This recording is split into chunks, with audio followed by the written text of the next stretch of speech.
Ya, selamat malam teman-teman Cuan Troopers. Baik lagi di program T-Talks ya bersama Sukor Sekuritas.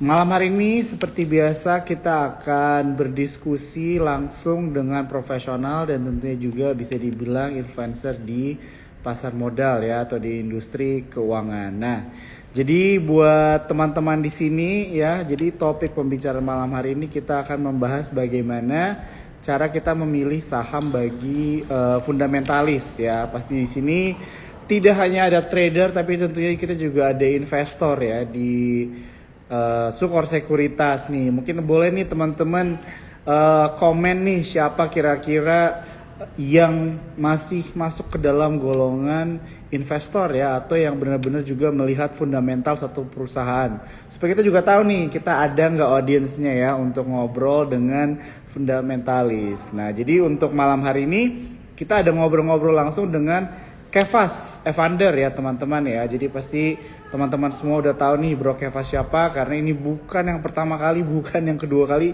Bahkan ngobrol sama Bro Kefas sering nih dan tentunya ngobrol sama Bro Kefas itu selalu insightful ya. Apalagi kalau misalnya kita mau ngomongin tentang fundamental suatu perusahaan, bagaimana cara kita menganalisa itu selalu menarik begitu ya. Nah ini ada nih Paulus Jimmy kah hari Kamis saham apa yang arah? Wah ini mungkin boleh nih di-share langsung nih kayaknya Bro Paulus Jimmy nih tahu banyak nih ya saham-saham yang arah.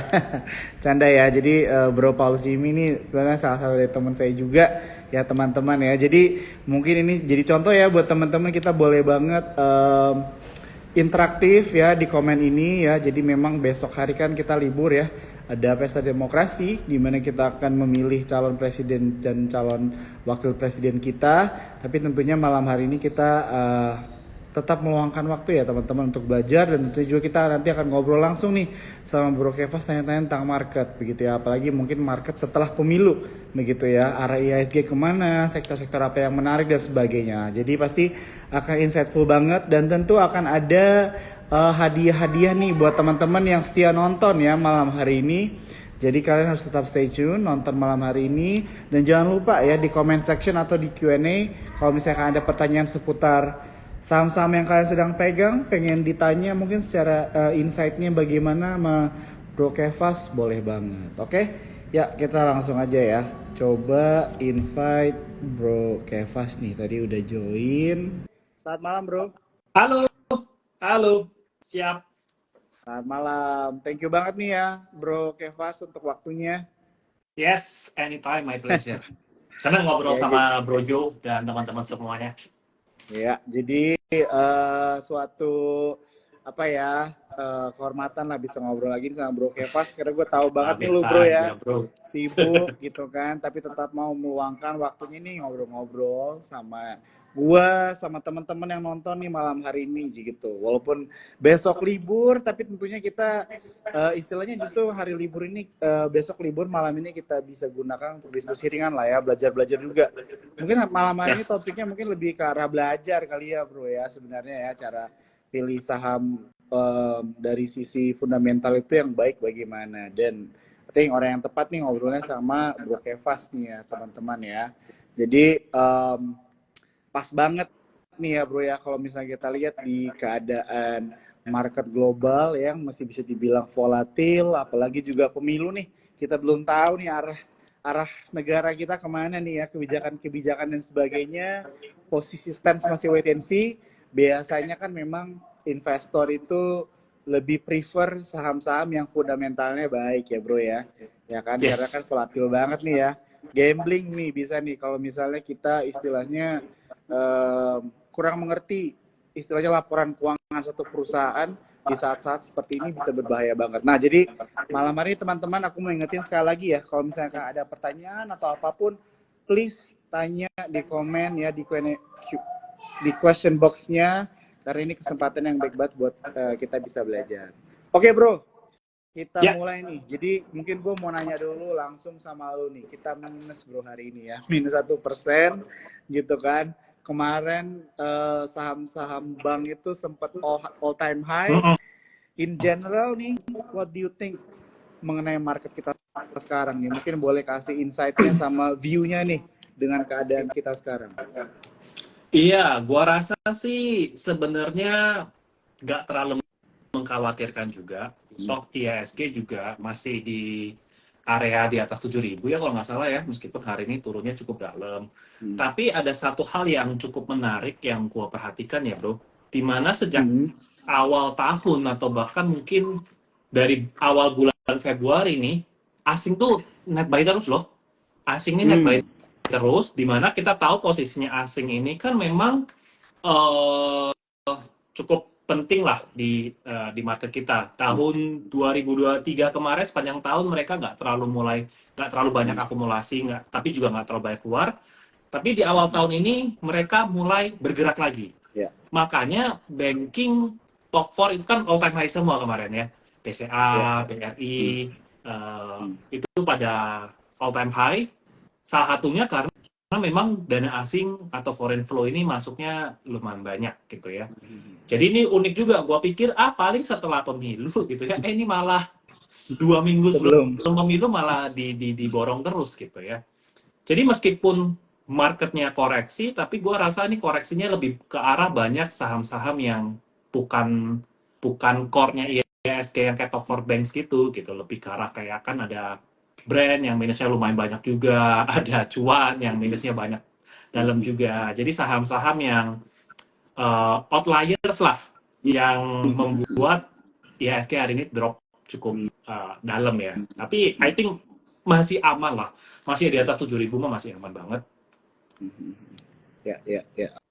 Oke, jadi kalau misalnya dibilang, ya benar ya, 7.200 ya ISG kita, jadi koreksi kayak gini bisa dibilang masih expected juga, jadi nggak ada reason untuk Ya, panik juga lah ya bro ya, begitu kan, dan even today asing masih net buy. oh Ya. oke. Ya, ya, jadi ini mungkin menjawab beberapa pertanyaan teman-teman juga gitu ya, mungkin panik kali bro ya, maksudnya soalnya mepet-mepet banget gitu ya sentimen-sentimennya begitu kan. Jadi sometimes orang nih mungkin dari kita ada yang bingung gitu ya untuk istilahnya mengolah informasi yang ada di berita gitu ya mengenai Oh, pasar sorry. modal. Hari ini asing net sell sih, tapi nggak banyak, cuma 5M. Jadi tipis Oh, lah. oke. Sorry, Ya. ini gue salah lihat juga. Mana sih? Oh, enggak deh. Asing bener, asing baik net buy kok 1T. Wow, Ya. oke, jadi udah 2 hari bisa net buy ya? Iya, Ya. satu Ya. minggu asing net buy 4T, 1 bulan Hmm. asing net buy 5,7T, 3 bulan net buy 18T. Ya, Ya, ya. jadi memang dalam 3 bulan terakhir ini asing masuk kok gitu. Jadi kalau asing aja percaya sama Indo ya, I think mereka ngelihat meskipun ada pemilu dan segala macam, mereka tetap pilih Indo Iya, sebagai salah satu market yang dipilih gitu. I see. Oke. Ya, jadi mungkin bener nggak nih ya, maksudnya opini gue nih, pendapat gue kira-kira bisa nggak tuh gara-gara memang keadaan politik kita gitu ya, yang biasanya volatil kan, mendekati pemilu bisa dibilang volatil karena kita nggak tahu nih arahnya kemana ya, maksudnya presiden yang akan terpilih siapa dan sebagainya. Jadi investor asing itu prefer untuk melakukan memparkirkan lah dananya di saham-saham yang bisa dibilang cukup resilient lah ya bro ya, bisa dibilang gitu Yes. kan, makanya mungkin mereka akhirnya pivot gitu ya ke saham-saham big caps gitu. What do you think bro, kira-kira bisa nggak kayak gitu tuh sentimennya? Oh, gini, menurut gua bukan masalah sekedar big caps-nya doang atau Mhm. cap-nya besar ya. Karena gimana pun tetap fund manager pasti harus punya kriteria dong saham yang dipilih itu saham apa. Memang pertama Mhm. berdasarkan faktor likuiditasnya harus besar karena Ya, kalau ya. fund itu kan mungkin ada dana yang banyak gitu ya. Tapi Mhm. faktor kedua adalah yaitu fundamentalnya bagus nggak gitu kan? Hmm. Ya, atau mungkin kalau ada fund manager yang pakai strategi teknikal ya itu lain cerita lah. Tapi Mhm. mostly mereka memilih karena ada faktor fundamentalnya juga bagus. Karena contoh seperti ini, Mhm. misalnya kita lihat laporan keuangan Astra terakhir kan tidak begitu bagus, ya. Mhm. Itu even dari awal tahun asing juga net sell, Mhm. ya kan? Jadi Mhm. padahal kita tahu Astra itu big caps, ya 10 besar. Tapi juga banyak yang sell atau banyak yang jualan karena laporan keuangan terakhir tidak begitu memuaskan. Atau bahkan misalnya sekelas Unilever, ya. Even dalam 2 hari ini aja Unilever ini banyak keluar juga net sell asing gitu ya. Mungkin domestik juga banyak juga. Kenapa? Karena memang laporan keuangan Q4-nya nggak bagus. Ya. Lain cerita kayak Bank BCA, Bank BRI, Big Caps juga, tapi memang laporan keuangannya juga masih bagus. That's why masih bisa bertahan untuk ngelanjutin rally-nya. Jadi bukan sekedar, oh yang penting Big Caps, tapi Big Caps pun juga tetap harus dilihat apakah dia perform nggak secara bisnis, fundamentalnya makin bagus nggak. Kalau nggak makin bagus, pasti mereka akan mengurangi posisi. Gitu. Oke. Jadi bisa dibilang faktor-faktor untuk memilih saham itu cukup dalam lah ya bro ya. Apalagi kalau misalnya kita melihat dari fundamental juga mungkin nggak hanya sebatas profit juga kali ya gitu ya. Jadi mungkin ini akan sesuatu yang akan kita pelajari lebih dalam juga ya buat teman-teman malam hari ini. Bagaimana cara kita memilih saham begitu ya dari sisi fundamental gitu kan dengan cara yang benar juga. Nah mungkin sebelum kita lanjut ke pertanyaan selanjutnya, teman-teman di sini aku mau ingetin ya kalau misalnya kayak ada pertanyaan apapun, walaupun itu pertanyaan saham atau mungkin strategi bagaimana kita berinvestasi gitu ya dari sisi fundamental dan sebagainya, boleh banget ya tanya aja langsung di comment section. Aku pengen banget kita ngobrol-ngobrol malam hari ini tuh interaktif ya teman-teman ya. Karena akan ada hadiah menarik nih buat teman-teman yang nonton malam hari ini. Dan kalau misalnya kalian screenshot IG Live malam hari ini, aku akan pilih 3 pemenang. Ya, kalian akan dapat buku Art of Investing.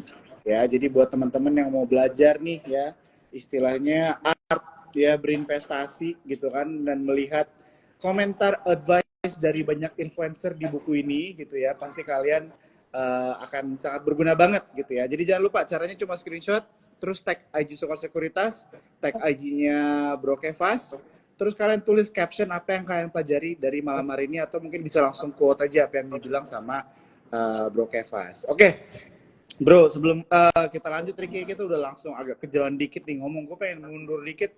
Kira-kira ngomongin sentimen dulu nih, Bro, mungkin ya. Jadi sampai bridging-nya enak juga nih. Kira-kira ada sentimen apa nih yang sedang terjadi di pasar modal atau mungkin secara global ya, buat teman-teman yang mungkin bisa memperhatikan. Karena berita kan banyak banget ya, Bro. Jadi kalau dari lu kira-kira on your opinion aja yang penting untuk dicermati yang mungkin memang ada langsung direct impact gitu ya ke pasar modal nih apa nih mungkin boleh di-share sama teman-teman malam hari ini. Oke. Sentimen pertama mungkin gua lebih ke arah mikronya dulu ya. Mikro dalam artian ya spesifik emiten karena dalam bulan Februari Maret ini pasti pada rilis laporan keuangan 2023 ya, laporan tahunan nih. Kemudian nggak lama kemudian mungkin bulan April udah pada rilis Q1. Kemudian kalau tahunannya udah keluar, kita mungkin bisa ancang-ancang prediksi emiten yang bagi dividen, kira-kira dividennya bakal besar atau enggak. Jadi menurut gua lebih banyak faktor dari mikronya. Nah, kenapa? Karena kelihatan banget kok kalau kita ngelihatin mungkin dalam 2 minggu ke belakang ini, makro Indonesia itu kan sama aja ya buat semua emiten. Tapi arahnya beda, kayak tadi contohnya Astra dan Unilever, begitu rilis laporan keuangan nggak bagus, mereka dipanis sama market. BCA, BRI, Inco, atau kemarin ada BTN yang rilis. Kalau laporan keuangannya memuaskan, ya naik juga gitu. Jadi, padahal makronya sama-sama mau menghadapi pemilu, sama-sama The Fed masih bukunya, suku bunganya masih tinggi, ya kan? Jadi makronya sama, tapi in reality mikronya beda-beda. Jadi pendekatan gua lebih ngelihat dalam waktu dekat ini ya kita lihat raportnya emiten lah.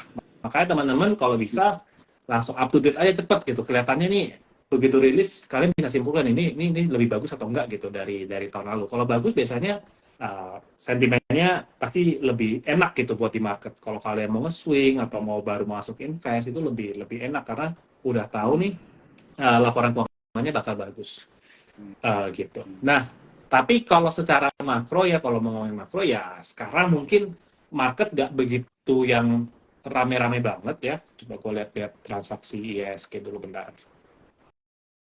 Kalau gue ngerasa sih market masih sepi-sepi aja gitu rasanya. Ya, mungkin lebih ya masih nunggulah pemilu gitu ya. Mungkin after pemilu kalau udah ada quick count gitu ya, udah kelihatan kayaknya siapa yang unggul gitu ya. Paling sentimennya lebih ke yang saham-saham spekulatif, ke yang berhubungan dengan pasangan calon yang grupnya pasangan calon itulah, either tuh 01, 02 atau 03. Kalau wah nih kayaknya bakal menang nih. Nah, itu paling ya kalau mau spekulasi ya lebih ke arah situ bisa juga gitu. Ya, ya, ya. Oke. Tapi itu kayaknya bukan style lo banget lah ya bro ya untuk spekulasi trading gitu ya bro ya. Jarang sih. Jarang. Ya, Oke, ya oke. tapi kalau nakal boleh lah, kalau nakal boleh.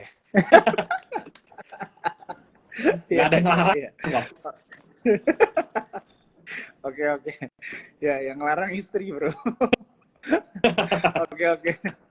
Ya, ya. Jadi thank you banget ya bro untuk sentimen-sentimen yang udah dimention tadi ya dari sisi mikro begitu ya, yang lebih istilahnya menjadi penentu lah ya buat teman-teman untuk memperhatikan juga begitu. Dan di sini ada beberapa teman-teman yang udah nanya juga ya. Di sini kita tampung dulu ya teman-teman ya. Tapi terus bertanya aja, nanti kita akan coba jawabin semua pertanyaan-pertanyaan kalian.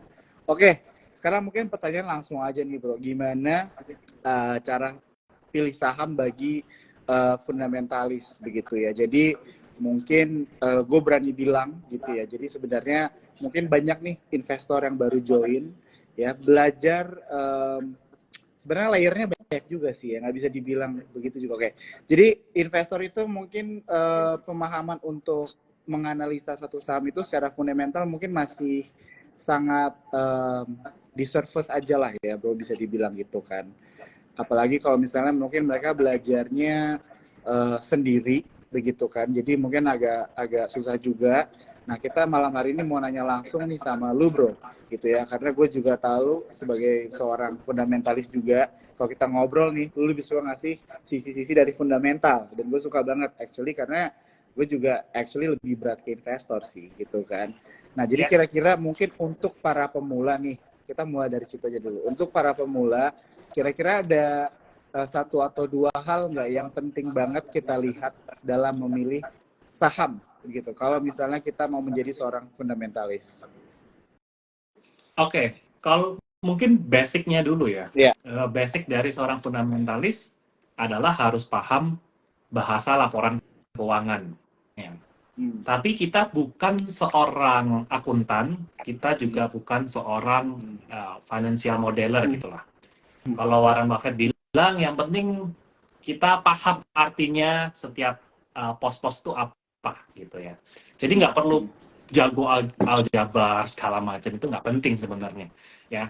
Yang penting adalah kita bisa menginterpretasikan bahasa laporan keuangan. Jadi step pertama yang teman-teman harus paham ya laporan keuangan, mulai dari income statement, balance sheet, cash flow ya. Itu kebetulan di YouTube gua pernah bahas lah kalau teman-teman benar-benar buta tentang baca laporan keuangan.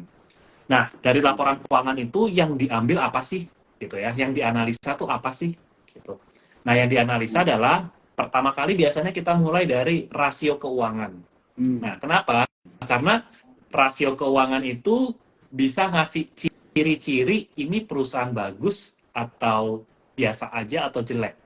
Ya, jadi ibaratnya kayak kalau kita ulangan atau kita sekolah, kita dapat raport, ya kan? Raport itu ada nilainya. Nilai matematika C gitu. Nilai bahasa Indonesia A.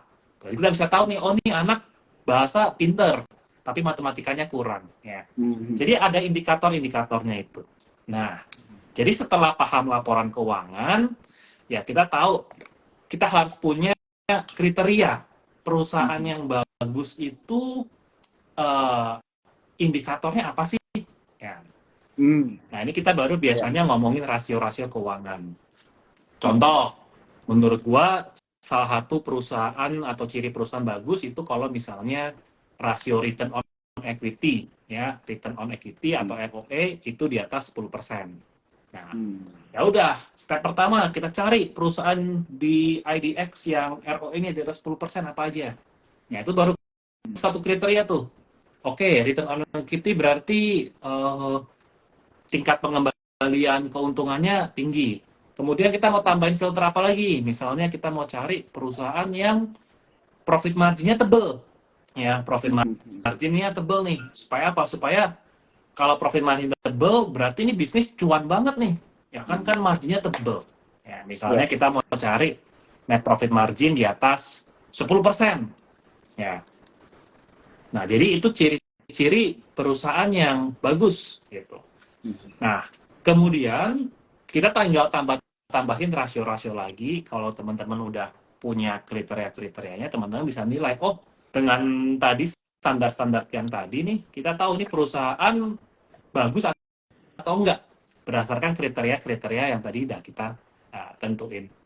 Nah, jadi cara pilihnya memang kita harus biasanya pakai screener gitu ya, atau ngeliatin satu-satu gitu. Nah, ngeliatin satu-satu juga bukan berarti oh kita langsung baca laporan keuangannya, enggak gitu ya. Kita lihat rasio-rasio yang tadi aja kan cepet. Ya misalnya disebut saham BBCA, ya udah lihat rasionya sekilas. Oh, udah tahu kok ini bagus atau jelek. Ya, saham ABNM, ini kita lihat rasionya, oh bagus atau enggak. Gitu aja dulu. Mungkin dipancing jadi kalau lagi yang nih, pertanyaannya mau ke arah mana nih?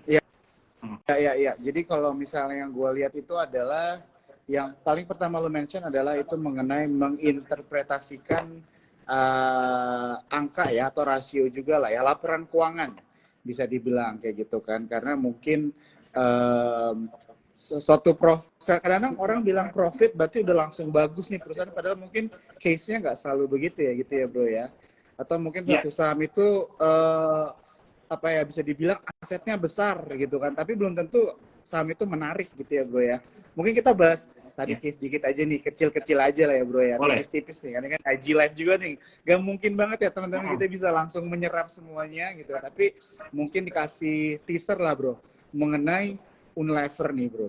Istilahnya dulu kan Unilever tuh selalu menjadi, kalau misalnya ada orang mulai investasi tuh kayak amannya tuh langsung Unilever gitu kan, WNDR. Nah tapi sekarang kalau kita tarik 5 tahun ke belakang, sahamnya udah turun gitu ya, 6%, hampir 6%.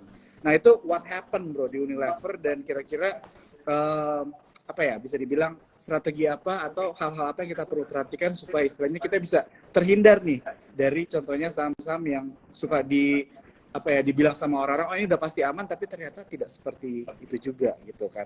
Boleh mungkin body share? Oke. Study case ya Unilever ya. Nah mungkin sebelum gue bahas Unilevernya, gue tambahin aja langsung cara pilih saham yang apa ya dibilangnya, yang bisa naik atau bisa turun, itu biasanya apa sih gitu ya penyebabnya, kalau buat fundamentalis gitu ya. Kalau teknikal mungkin, oh ini udah overbought, oversold, wah oversold turun, overbought, ya kalau overbought itu apa sih berarti overbought? Kok jadi lupa sendiri nih. Intinya begitulah, ada istilah-istilahnya. Nah, oversold berarti udah mau naik, kalau overbought berarti udah mau turun gitu ya.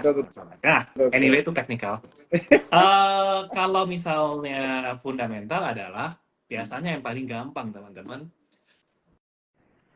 Buat yang pemula, bahkan buat yang udah pro pun pasti lihatnya ini, yaitu adalah pendapatan dan net profit. Dah, itu aja teman-teman. Yang sebenarnya jadi boleh dibilang kata kunci lah untuk kita tahu perusahaan ini bagus atau enggak. Nah, perusahaan yang bagus adalah yang bisa cetak laba itu besar. Tapi besar ini kan relatif ya teman-teman ya, seberapa besar pertanyaannya. Ya, jadi pertama adalah bisa kita bandingkan dengan kompetitor, atau kita bandingkan dengan histori masa lalunya dia kayak gimana sih. Ya, jadi kalau perusahaan paling gampang misalnya kita lihat histori ke belakang. Laba bersihnya bisa naik, kayak anak tangga tuh bayanginnya tuh, naik. Itu maka fundamentalis percaya bahwa harga sahamnya pun akan mengikuti juga. Karena perusahaan bertumbuh, harga sahamnya akan mengikuti. Oke? Nah, begitu pula kebalikannya, kalau bentuk laba bersihnya kayak anak tangga yang turun, ya, maka artinya perusahaan itu kan tidak bertumbuh, malah menurun kan. Nah, itu biasa harga sahamnya pun juga akan mengikuti turun. Ya, kita contoh ya Unilever ya. Gua bisa liatin ke teman-teman tadi. Ini catatan Excelnya gua ya. Ini Ya. Unilever nih teman-teman. Ya. Yang paling warna kuning itu adalah pendapatan ya. Jadi pendapatannya kan ini kan kayak anak tangga yang gue bilang nih, naik, naik, naik, Hmm. naik, naik gitu ya. Ya. Ini lah yang laba bersihnya yang hijau ini juga naik terus. Sekitar sampai Hmm. tahun 2018-an lah ya. Ya. Kalau teman-teman cek harga sahamnya, ya dari tahun 2008 sampai 2018 harga sahamnya naik. Ya. Hmm. Tapi kenapa sekarang harga saham Unilever kok seakan-akan wah ini turun terus nih gitu ya? Ya karena Hmm. satu mungkin pendapatan juga nggak bisa naik lagi nih, ya bahkan Hmm. cenderung stuck atau bahkan cenderung turun sedikit lah, ya. Hmm. Ini dari pendapatan. Terus kita lihat ke laba bersihnya, kalau teman-teman ini bisa di zoom sebenarnya ya ini turun juga nih sebenarnya, Hmm. ya kan? Jadi Ya, ya. dari anak tangga ini aja udah kelihatan kalau harga saham itu sejalan kok dengan Hmm. pertumbuhan laba bersihnya sebenarnya. Nah, itu faktor yang Hmm. pertama, Bro. Ya. Jadi Oke, oke. selain tadi ada rasio-rasio keuangan, kita lihat juga historinya, histori pendapatan dan Hmm. laba bersih. Ini dulu aja, teman-teman Hmm. kalau lihat ada perusahaan yang anak tangga naik gini, cenderung pasti bagus. Hmm. Ya, tapi kalau labanya turun terus ya itu harganya siap-siap dipanis sama market. Gitu. Hmm. Ya, ya. Ya. Gimana, Bro? Oke, oke. Wah, Ada ini menarik banget. tanggapan dulu? Ya, ya. Nah, ini menarik ya teman-teman ya. Jadi sini mungkin eh, ada teman-teman mungkin yang pengen belajar gitu ya lebih dalam mengenai fundamental, begitu kan. Contohnya biasanya nih bro kalau ngobrol gua TikToks yang dibalikin tuh langsung chart teknikal bro. Tapi kali ini dibalikin sama lu yang ditunjukin itu yang dibalikin tuh chart dari pendapatan atau laba perusahaan ya. Jadi gue denger-denger nih ya buat teman-teman juga yang nonton malam hari ini, Bro Kevas ini punya kelas-kelas juga gitu ya, yang tentunya bisa banget kita utilize ya, apalagi teman-teman yang mungkin ini kan bisa dibilang masih awal tahun juga ya. Walaupun udah Februari, Ya. teman-teman ini rasanya tetap seperti awal tahun. Jadi kalian ingin memulai something new gitu ya, atau bisa dibilang juga ingin ada guidance yang benar gitu ya dari sisi fundamental juga. Gue sempat kemarin actually ngobrol-ngobrol sama Bro Kevas nih ya teman-teman. Dia itu punya yang namanya Irrational Framework for Rational Investor ya bro ya, kalau nggak salah ya, kelas lu Yes. ini ya. Mungkin boleh dijelasin dikit nih kira-kira sama teman-teman yang nonton malam hari ini, siapa tahu mereka ada yang Wih. tertarik untuk belajar sama lu langsung juga nih. Kelasnya kira-kira mengenai apa nih bro? Mungkin dari mulai dari situ dulu Oke. deh, gimana? Thank you Bro Jo. Ini bridgingnya bagus banget kayaknya. Anyway ya, jadi ya gue suka ngajar, gue suka suka membagikan apa yang gue tahu lah. Ya meskipun harus ada timbal balik berupa fee dan segala macam, but I think gue bisa berikan benefit buat teman-teman lebih lah. Nah, jadi yang gue bagikan atau yang gue akan ajarin adalah kerangka berpikir, ya framework. Hmm. Jadi framework itu adalah ya kerangka berpikir step by step gimana kita menganalisa saham, gimana kita nemuin saham. Ya. Nah, kenapa gue kasih nama irrational framework ya? Lebih tepatnya karena gue melihat market itu sering nggak rasional. Ya nggak rasional contohnya apa sih? Ya kalau istilahnya kalau Keng Hong ya ada Mercy harganya bajai. Ya itu kan Oh nggak ya, ya. rasional, nggak masuk akal. Ya jadi ada saham bagus dijual murah. Nah tujuannya adalah kita mau cari perusahaan-perusahaan yang seperti itu. Karena pada dasarnya adalah perusahaan bagus harusnya dijual mahal. Memang wajar itu gitu ya. Ya, tapi kalau perusahaannya bagus tapi dijualnya murah itu kan irasional. Nah, itu salah satu contohnya. Ya, jadi irrational framework ini adalah ada 4 sebenarnya ya. Nah, 4 ini yang gue akan ajarin strategi buat ke teman-teman semuanya. Ya, mulai dari cara pilihnya gimana, cara hitung harga wajarnya gimana, itu semua akan gue ajarin. Dan ini adalah ya boleh dikatakan ini gaya investasi gue nih yang gue ajarin. Meskipun gue akan tetap bilang gaya investasi gue ini juga belajar dari misalnya Warren Buffett, dari Peter Lynch gitu ya, dari Charlie Munger, ada Joel Greenblatt, tapi semuanya ini tuh gue combine yang akhirnya jadi gayanya gue gitu. Nah, Oke. kalau teman-teman mau belajar caranya gue analisa saham kayak gimana, teman-teman bisa join ke kelas gue. Kebetulan akan jalan di tanggal 24 Februari ini. So, kalau teman-teman mau daftar, teman-teman bisa masuk aja ke website gua investwithkevas.com atau teman-teman bisa lihat di link yang ada di bio gua juga. Gitu. Oke. Jadi kelasnya ini 1 hari all day atau mungkin ada beberapa hari? Ada 2 kira-kira? hari, ya. Oh, 2 hari. Jadi Oke, 2 oke, hari, oke. 2 hari ini full day lah, kita dari jam 9 pagi sampai jam 3 sore, tapi tentu pasti ada breaknya juga. Jadi ya ibaratnya kayak 2 full day gitu. Tapi gua nggak langsung ya, tetap jeda 1 minggu supaya nggak kepanasan gitu Oke. ilmunya. Sip. Thank you banget ya. Ini teman-teman mungkin yang mau Hmm. belajar ya, aku sebenarnya personally gue rekomen ya. Jadi kalau sama Bro Kevas, ini gue jujur nih bro ya, gue kalau ngobrol sama lo tuh enak aja sih biasanya setiap kali Aji Live karena very insightful aja gitu ya. Thank you. Apalagi kelas Thank gitu you. ya. Ini Aji Talks teman-teman kita cuma sejam gitu ya, dan juga mungkin ada pertanyaan-pertanyaan apa yang kalian tanya secara langsung nih pasti bisa banget ya bro ya, di kelasnya kan akan interaktif juga pasti ya. Jadi Yes. teman-teman di awal tahun ini kita harus memulai sesuatu itu everything right gitu ya, supaya nanti di akhir tahun ini kalian bisa merasakan ya perubahan-perubahan kehidupan kalian karena kalian melakukan investasi dengan cara yang benar. Oke, bro, tadi Ya. sebenarnya gue ada mention nih mengenai istilahnya melihat apa ya saham dari fundamental nih. Gue mau nanya satu nih sebelum kita mulai ambilin pertanyaan dari Cuan Troopers ya, mengenai valuasi nih bro. Valuasi itu kan juga menjadi salah satu hal kita memilih saham gitu ya.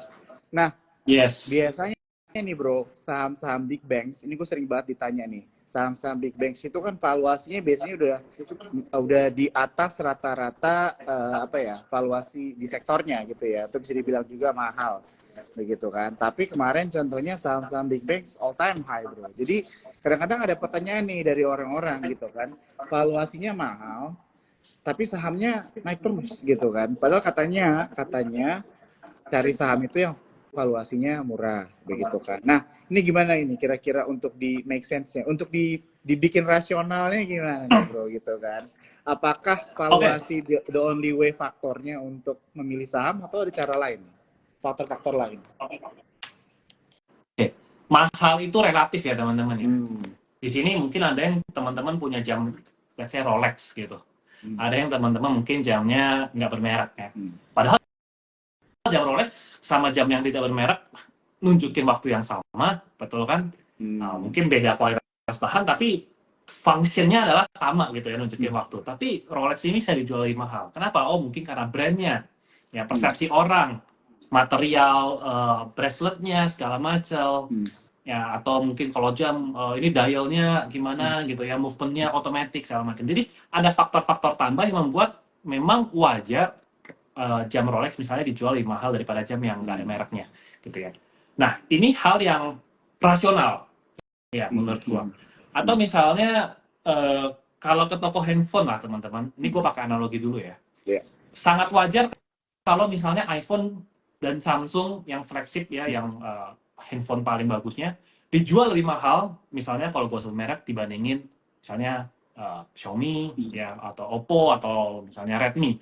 Wajar nggak? Rasional nggak? Menurut gue ya rasional aja, karena memang dia punya quality yang boleh dibilang lebih bagus dibandingin handphone-handphone yang lainnya gitu ya. Nah itu adalah hal yang rasional.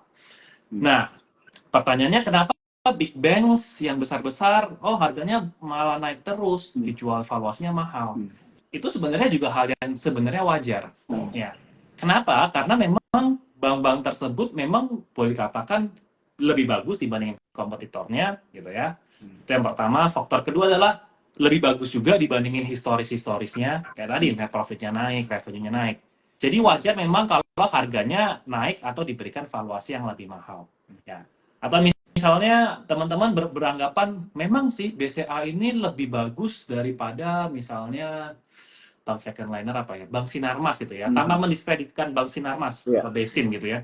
Tapi kan teman-teman mungkin bisa secara objektif menilai, kayaknya kalau gua mau naruh duit lebih aman di BCA gitu ya. Jadi wajar dong BCA memang valuasinya lebih mahal daripada BSIM gitu misalnya. Nah, jadi sekali lagi, saham bagus sangat wajar kalau valuasinya mahal. Nah, kemudian kata kunci mahal ini relatif kan, mahalnya dibandingin sama apa ya.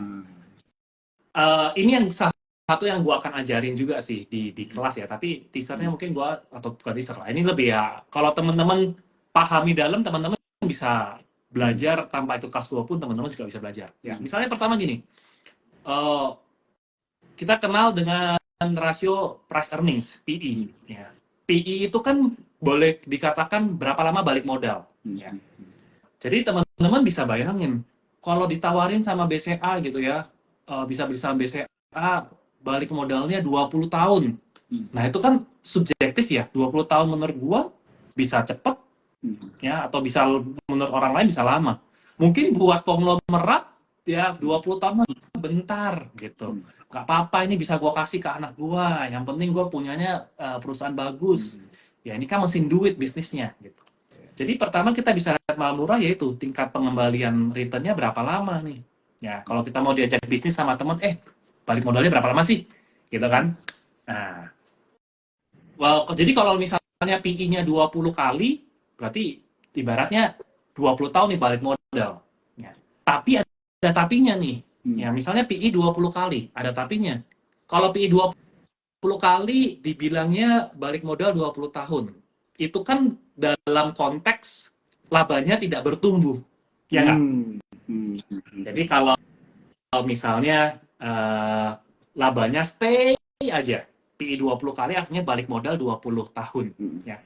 Tapi kalau perusahaan itu bisa bertumbuh, ya misalnya tumbuhnya 15% atau 20%, jadi tiap tahun labanya naik 15%, 15%, 15%, artinya apa? Artinya balik modalnya kan lebih cepat daripada 20 tahun. Ya nggak? Akhirnya apa? Akhirnya orang menganggap ini balik modalnya nggak 20 tahun, ini menganggap balik modalnya mungkin 12 tahun atau 11 tahun.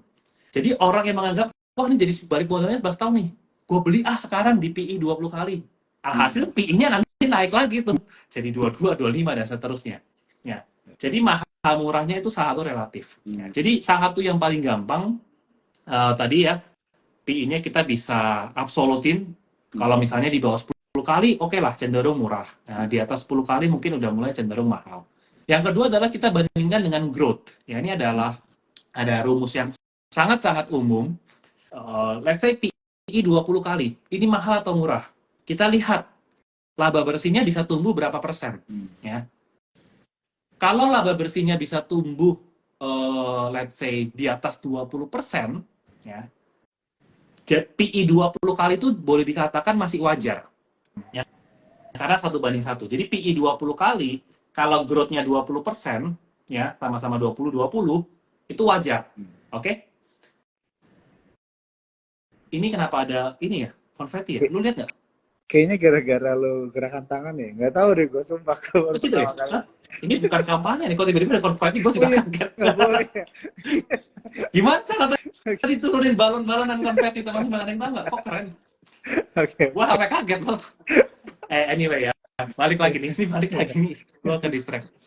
Jadi PI 20 kali wajar kalau growth-nya 20%. Oke? Tapi kalau growth-nya misalnya 40%, ajaib juga nih, ya kan? Berarti itu 20 kali boleh dikatakan ya masih murah, gitu. Nah, that's why salah satu kalau gua bikin Excel ya atau bikin analisa saham, salah satu yang gua selalu bikin adalah salah satunya adalah growth rate, bro. Oke. Ya. Ya. Growth rate ini adalah salah satu indikator yang cukup ngebantu gua untuk nentuin ini mahal atau enggak gitu ya. Jadi misalnya kayak ini masih Unilever nih. Gua bikin CAGR-nya revenue-nya ya 1, 3, 5, 10 tahun gitu ya sampai ke net profit nih. Nah, kita bisa lihat nih. Ini Unilever dalam 10 tahun nggak bertumbuh loh. Ini operating profit ya, sorry. Ini net profit. Ya kurang lebih mirip lah. Makanya gue lihat juga nih operating, net profit gitu ya. Supaya ada dapat gambaran lah. Kan jadi boleh disimpulin setahun terakhir minus 10%. Ya, 3 tahun juga tiap tahun turun 10%. Ya. Operating 10 tahun nggak bertumbuh. Cuma 1%. Nah, ini nilai wajarnya agak sulit. Ya, kenapa? Karena boleh katakan tidak bertumbuh. Ya, jadi agak sulit. Mungkin gua ambil contoh yang tadi kali PPC.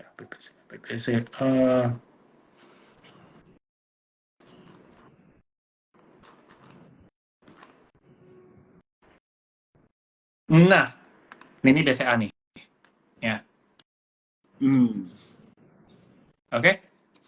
Ya, Setahun ya. terakhir dia net profit tumbuh 19%. Ya. Ini kalau gampangnya PI 20 kali aja masih wajar buat BCA. Oh, oke, oke, oke. Karena setahun terakhir aja masih tumbuh 19%. PI-nya BCA sekarang ini 24 kali ya. Mhm. Nggak terlalu jauh lah. Ya, jadi Ya. memang mahal, tapi ada justifikasi di mana oh kemarin masih tumbuh 20%. Ya, gitu. Salah satu cara lihatnya lah. Ya, ya, ya. Nah, biasanya salah satu paling gampang pendekatannya adalah bandingin PI sama growth rate tadi. Gitu. Oke. Sip, thank you banget Bro Kevas. Ini gue lagi kayak di kelas nih ya. Gue yakin banget nih teman-teman banyak aha moment juga ya. Jadi bagaimana kita melihat tadi istilahnya apa ya, bisa dibilang salah satu data dari laporan keuangan itu mungkin bisa dijustifikasi gitu ya, atau bisa dibilang juga memerlukan mungkin data-data yang dari lainnya juga ya. Tadi seperti yang dibilang sama Bro Kevas juga, bagaimana kita harus bisa mengartikan lah ya, bisa dibilang mengartikan laporan keuangan. Nah, jadi ini penting banget ya buat teman-teman gitu ya yang mau belajar mengenai fundamental. Ini ada apa lagi nih Bro kira-kira? Ini contoh nih. Ini MAPA. Ini sahamnya MAPA nih. Oke. MAPA ya. Ya. Kan kalau teman-teman lihat grafik harganya ini naik parah men, ya kan? Bisa berkali-kali nih. Kita bisa lihat dia growth-nya memang bagus. Ya, dari net profit-nya bagus, dari operating profit-nya juga bagus ya. Ini bisa kita lihat gini doang, gue bisa gampangnya gini ya. Ini kurang lebih harga wajarnya mungkin PI-nya 20-an kali itu masih wajar lah. Ya, 20, 25 menurut gue masih wajar. Ya, karena dia bisa bertumbuh 20%, 29%, 32%. Ya, rata-rata. Ya, sekarang PI-nya 26 kali pun boleh dikatakan PI 26 kali itu secara teori mahal nggak? Ya mahal. Mahal ya. Ini berarti artinya balik modalnya 26 tahun tuh. Tapi dalam saat ini masih wajar. Ya. Masih oke. Nah, ketika dia punya net profit nih, kena gara-gara pandemi ya.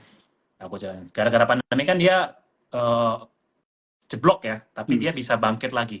Nah, kayak gue bilang, ketika ada pertumbuhan yang kayak anak tangga begini nih, ya, ini anak tangga nih, itu harga sahamnya kemungkinan besar cenderung naik.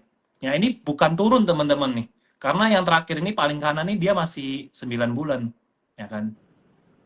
Ini kalau 12 bulan pasti lebih tinggi lagi resultnya, ya. Jadi karena ada growth, harganya bisa berpotensi naik, gitu.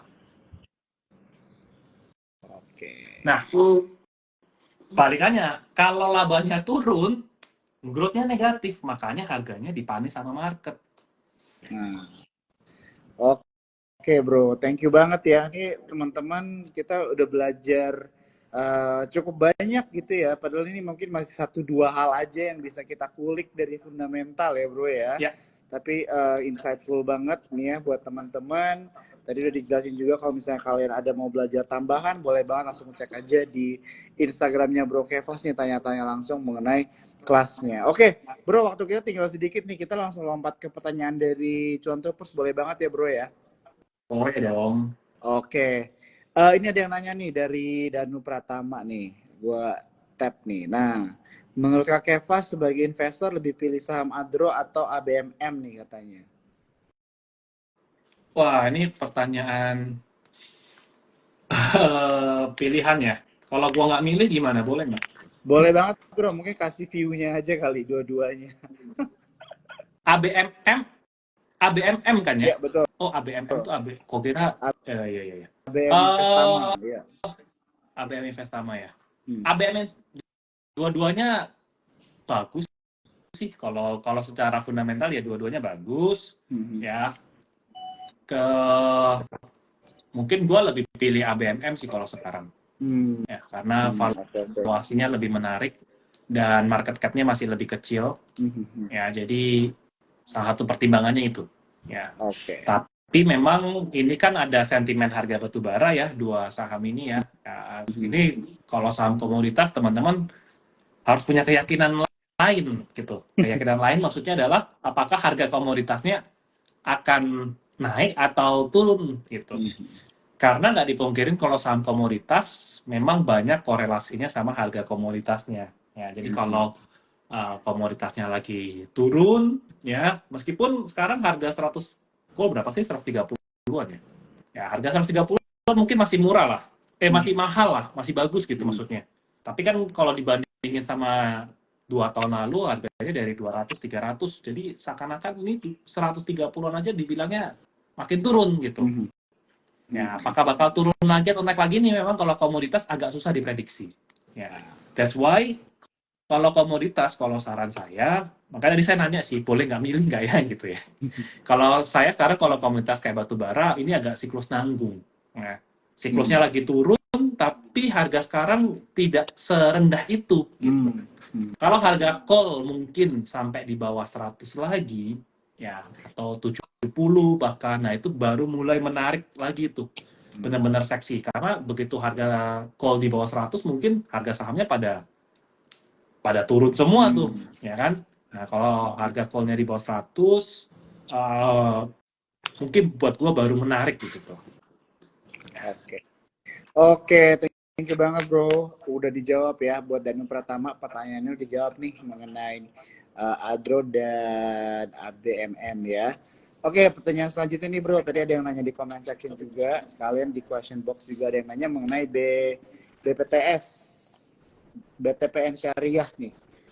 BTPS, what do you think bro? BTPS, Ya, aduh BTPS. hari ini turun BTPS, ya. 2,69. Iya. Jadi banyak sangkuters kayaknya. Nih, ini merahnya lebih banyak daripada hijaunya atau hijaunya lebih banyak? Ya, kalau merah artinya turun teman-teman. Kinerjanya tidak begitu bagus dibandingin tahun sebelumnya. Ya. Kita lihat fundamental nih. Fundamental ya kita lihat rasio-rasio keuangan gitu ya. Mungkin yang pertama kita lihat kayak tadi nih, net profitnya aja. Ya kan? Salah satu ciri perusahaan bagus adalah ketika perusahaan itu bisa menghasilkan laba lebih bagus. Ya, tapi kenyataannya memang BTPS labanya masih turun. Oke? Nah, kalau kita lihat dengan data-data rasio-rasio keuangan perbankan juga banyak merahnya, artinya banyak turunnya lah. Nah, jeleknya BTPS itu di mana sih sekarang gitu ya? Pertama, kita lihatlah. Ini logikanya gampang teman-teman. Revenue naik, ya kan? Laba kotor naik, tapi begitu turun ke operating profit dia turun banyak. Nah, pertanyaannya kan ada apa di operating profit yang membuat kok dari revenue naik, laba kotor naik gitu ya, tapi kok operatingnya turun banyak nih? Harusnya naik juga dong. Berarti kan ada beban operasional yang membuat operating profitnya nih turun banyak nih. Ya nggak? Nah, beban ini apa? Kalau dicari, beban ini adalah beban cadangan kerugian penurunan nilai, alias allowance. Jadi kalau di bank itu dia masih mencadangkan lah kalau bakal gagal bayarnya masih tinggi gitu. Ya tapi kalau nggak memperhatikan rasio-rasio perbankan gimana? Ya kita lihat aja. Ya laba bersihnya juga turun banyak nih. Jadi ketika nih laba bersih turun, kayak tadi anak tangganya turun. Ya makanya harga sahamnya banyak dipanis oleh market gitu. Ya. Kemudian kalau tambahan lagi ya, nah ini data non-performing financing ya, kalau BTPS kan bank syariah ya, NPF-nya naik tinggi, artinya apa? Masih banyak gagal bayar di BTPS ya, jadi non-performing financing-nya masih tinggi itu ya. Jadi kalau BTPS ceritanya ya masih inilah, masih potensi gagal bayar, sehingga ketika gagal bayarnya banyak, laba bersihnya tergerus. Jadi ya harganya turun. Tapi BTPS jujur secara valuasi dulu PB-nya bisa 4 kali, 5 kali ke atas. Sekarang cuma 1,5 kali. Memang menggiurkan, sebenarnya menggiurkan. Kalau gua kemarin ngomong di grup gua, ya kalau BTPS dikasih PBV-nya di bawah 1 gitu ya. Artinya kalau di bawah 1.000 gitu. Itu mungkin baru mulai menarik buat gua. Ya meskipun bisa aja makin turun ya, tapi Ya. kalau kepercayaannya adalah, wah ini perusahaan mungkin bisa makin bagus lagi gitu. Ya Oh, saham yang kayak salah harga gini nih mungkin yang bisa jadi peluang. Tapi kalau gua mungkin nunggunya sampai di bawah 1.000 sih buat BTPS. oke, sip, sip, Kejam sip. juga ya, Iya. karena 1.400 Oh, bisa lah. 1.000 baru menarik ya bro kalau buat lu ya untuk BTPS ya. Iya. Oke. Ya, ini teman-teman ya. Jadi pas banget waktu kita juga udah habis ya. Tapi ini aku ada mau coba tap dulu question ini ya. Jadi bagaimana menilai-nilai saham apa aja dan sebagainya. Tadi kita sudah membahas ya teman-teman ya, rasio dan juga mungkin beberapa hal yang bisa kita gunakan untuk menilai satu perusahaan dari sisi fundamentalnya. Ini aku mau ingetin bahwa IG Live ini di save ya teman-teman, jadi bisa nonton dari awal kalau misalnya ada yang ketinggalan. Nah, tapi kalau kalian mau lebih dekat lagi nih sama Bro Kevas, mau nanya-nanya langsung begitu ya, mungkin lebih private juga gitu kan, bisa banget langsung aja ke Instagramnya. Tadi juga dibahas ada kelasnya Bro Kevas ya, tanggal 24 Februari nih buat teman-teman semua. Karena dari aku personally mau kita semua cuan troopers di sini ya sukses ya di dalam perjalanan investasi kalian. Yes. Mungkin itu aja kali bro dari gua. Gue sekali lagi mau say thank you banget ya buat waktunya. Semoga kita bertemu lagi ya bro ya di Yes. TikTok selanjutnya. Oke. Siap. Oke, selamat malam Thank you bro ya teman-teman Bro Jo. semuanya. Thank you semuanya sudah nonton. Sama-sama. Dadah.